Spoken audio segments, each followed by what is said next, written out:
সকালে আজ উঠতে অনেকটাই লেট হয়ে গেছে আমার। বাইরের পরিবেশটা ঠিক এই রকম, বৃষ্টি সেরকম হয়নি, কিন্তু সারাদিনটাই মেঘলা ছিল। বর সকালে এক রাউন্ড পড়িয়ে চলে এসেছে, অনেকক্ষণ খালি পেটে ছিল, তো তাড়াতাড়ি করে টিফিনটা বানিয়ে দিলাম। চিড়ের পোলাও, চা আর কালকের একটা অমৃতি ছিল ফ্রিজে, ওটাও দিয়ে দিলাম। আসার পথে মাছ নিয়ে এসেছে, বাটা আর পাবদা। বাটা মাছটা আজকে আর করবো না, ফ্রিজে রেখে দিয়েছি। পাবদা মাছটাই আজকে বানাবো।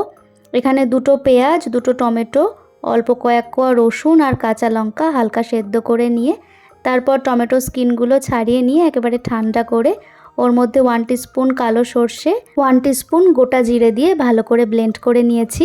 আজকে এই মশলাটা দিয়েই বানাবো কালো জিরে ফোড়নে কাঁচা পাবদার ঝোল। ফোড়নের সাথেই প্রথমে হলুদ গুঁড়ো দিয়ে দিয়েছিলাম, তারপর বাটা মশলাটা দিয়ে তার মধ্যে খানিকটা কাশ্মীরি রেড চিলি পাউডার দিয়ে মশলাটা তেল ছেড়ে না আসা অবধি ভালো করে কষিয়ে নিয়েছি। তারপর ওর মধ্যে প্রয়োজন মতো উষ্ণ গরম জল ঢেলে স্বাদ অনুযায়ী লবণ আর সামান্য একটু চিনি দিয়ে আগে 5 মিনিট ঝোলটা খুব ভালো করে একদম টকবক করে ফুটিয়ে নিয়েছি। তারপর ওই ঝোলের মধ্যে গোটা মাছগুলো একে একে ছেড়ে দিয়েছি। মাছে কিন্তু নুন হলুদ কিচ্ছু মাখানো নেই, ঝোলেই যা মশলা আছে নুন আছে সেগুলোই মাছে ঢুকে যাবে। আর কাঁচা লঙ্কা, কাঁচা পাকা লঙ্কা একটু বেশি করেই দিতে হবে গন্ধটার জন্য। কটা ফাটিয়ে দিয়েছি আর কটা গোটা গোটাই দিয়ে দিয়েছি।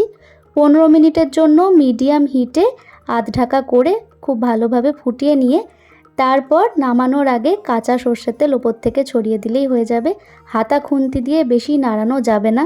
মাছটা যেহেতু ভেজে রান্না করা নেই, খুবই নরম থাকে, খুব সাবধানে এদিক ওদিক করতে হবে, নাহলে কিন্তু ভেঙে যেতে পারে। আর ধনেপাতাটা তো এখন নেই, ধনেপাতা থাকলে আরও ভালো হতো। যাই হোক, এদিকে একটু আলু সেদ্ধ মেখে নিচ্ছি কাঁচা পেঁয়াজ কাঁচা লঙ্কা দিয়ে। ব্যাস, এই বেলার জন্য এই দুটোই রান্না করেছিলাম। এই মাছের রেসিপিটা আমি তো অনেকবার বানিয়েছি, খেয়েছি, কিন্তু বরকে খাওয়ানো হয়নি, ওকে আজ ফার্স্ট টাইম খাওয়ালাম। পাবদা হলে বেগুন বড়ির ঝোলটাই বেশিরভাগ রান্না করি। তো যাই হোক, আজকে দুপুরে তো দারুণ খেলাম। আলু মাখা তো অল টাইম অমৃত, ওটা নিয়ে আলাদা করে কি বলবো। আর মাছ না ভেজে কাঁচা মাছ দিয়ে রান্না করলে যেটা হয়, মাছটা রান্নার পর ভীষণ সফট থাকে, একদম নরম তুলতুলে, মুখে দেওয়া মাত্রই গলে যায়। হ্যাঁ, অবশ্যই মাছটা ফ্রেশ হতে হবে, তবেই ভালো লাগবে। তো যাই হোক, আজকের ডিনারটা তো বাইরে করারই কথা ছিল।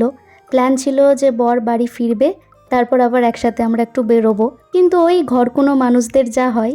বরকে আবার ফোন করে বললাম যে আজকে আর বেরোতে ইচ্ছে করছে না, আবার রেডি হও, বেরো, তার চেয়ে বরং তুমিই কিছু নিয়ে এসো। তো যেখানে যাওয়ার কথা ছিল সেখান থেকেই খাবারটা এনেছিল, মিক্সড চাউমিন আর তার সাথে ড্রাই চিলি চিকেন। এটা তো আমার ভীষণ ফেভারিট একটা কম্বো, দারুণ খেয়েছি। তো চলো আজকের মতো আসি, টাটা।